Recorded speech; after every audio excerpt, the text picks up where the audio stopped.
Now we're talking about medical emergencies in your policy handbook. You want to make sure that you have this because what am I always talking about? Liabilities. And parents also need to know what they're getting into with their child being in your care. In my policy handbook, medical emergencies, it says, if your child is seriously injured, CPR and or the appropriate first aid will be administered until help arrives. 911 will be contacted immediately for assistance. Parent, guardian, or authorized pickup person of the child will be contacted as soon as possible.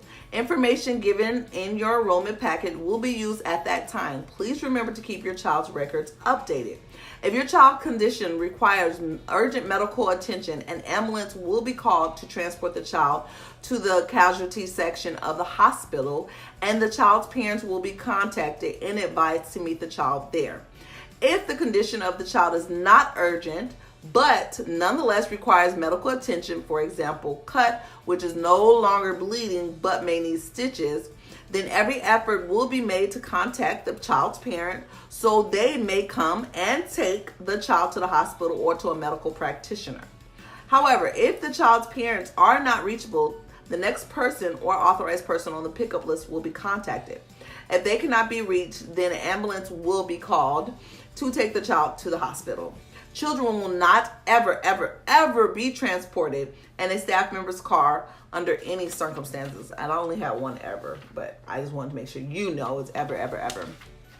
In view of this, parents, guardians, or authorized person to pick up children are advised to ensure they hold ambulance insurance. This child care home does not carry child care insurance, will not accept liability for treatment provided, and any expenses will be met by parents.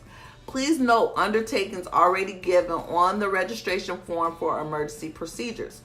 Any accident or injury which occurs to a child during care, no matter how minor, will be documented in our child care system, and an incident illness form will be filed for required illnesses and injuries under the minimum standards.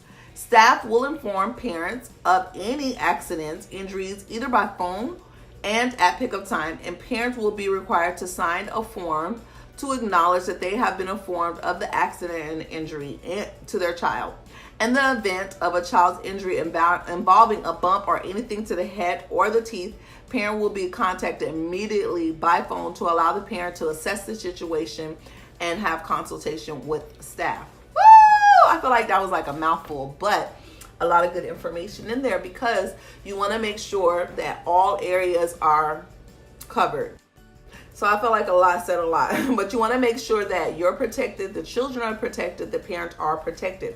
Sometimes parents don't know that you have to have ambulance insurance or something put away in case your child does have to be transported by ambulance. An ambulance bill can be very large, and if a child is in your care and has to be transported, a parent may automatically assume, well, you're going to pay that bill.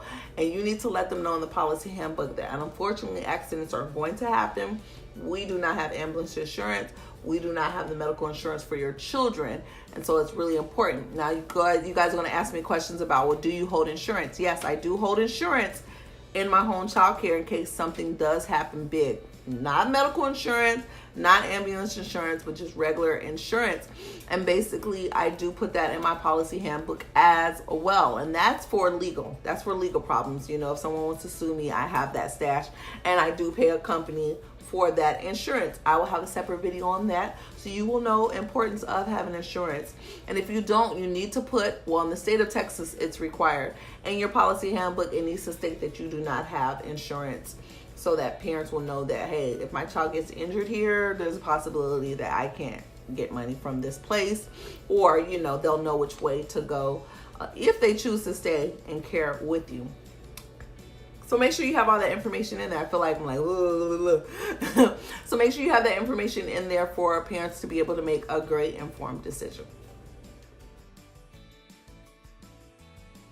Question of the day: what do you do for medical emergencies? Have you ever had to have a medical emergency? Comment below, interact with each other. I love you guys. I love this community. Thank you for tuning into Alive Learning Academy, your YouTube channel for tips, tricks, and training, all in the area of caring for children. Make sure to like the video, share the video, and learn from this video. See you next time.